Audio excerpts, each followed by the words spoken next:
Ed Cheney's going through hard times. Get him out of here, Osborne. I don't care what it takes. But he's about to get some badly needed help. Fred, we've got to talk. Straight from the horse's mouth. Ah, jeez, don't scream like that. Oh, wop, bop, loop, bop, lamb, bam. Bob Goldthwait. Honestly, he really does talk.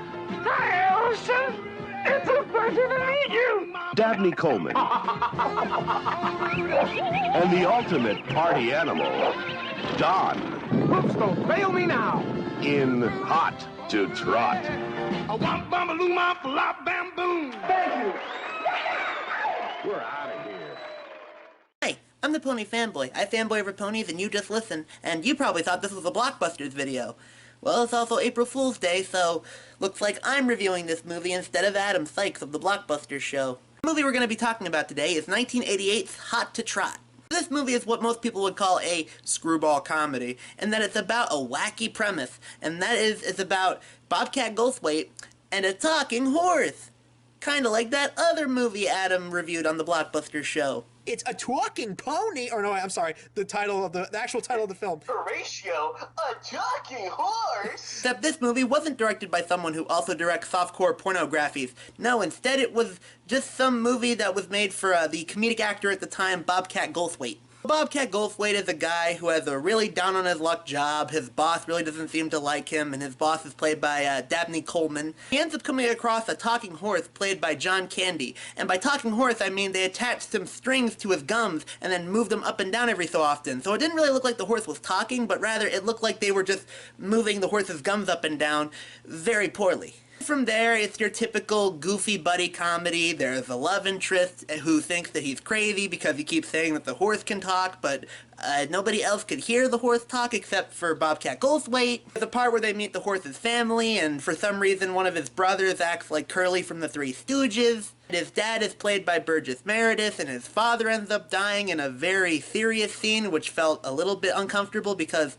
well, it's the scene of an animal dying in a goofy comedy where a horse sounds like he's eating peanut butter in between his line readings. And then the talking horse's father comes back as a fly.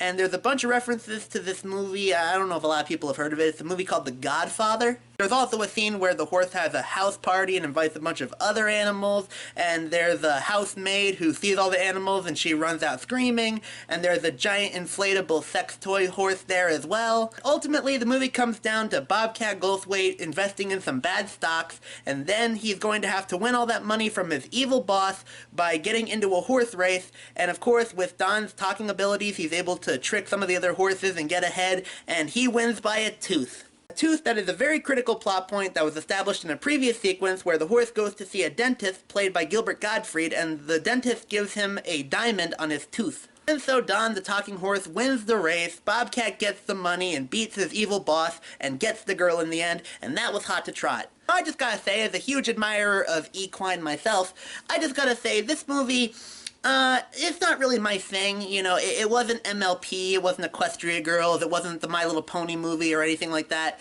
but I will say, if you are a horse fan, like you're a horse girl, and by that I mean the kind of person who walks around wearing Photoshop meme t-shirts of horses and stuff like that, or if you're also really into the stock exchange, then you'd probably really enjoy this movie. Or if you're like the world's biggest fan of Bobcat Goldthwait, because this movie definitely highlights a lot of Bobcat Goldthwait as the main character. So guys, that was my quick little review for the Blockbuster show of Hot to Trot.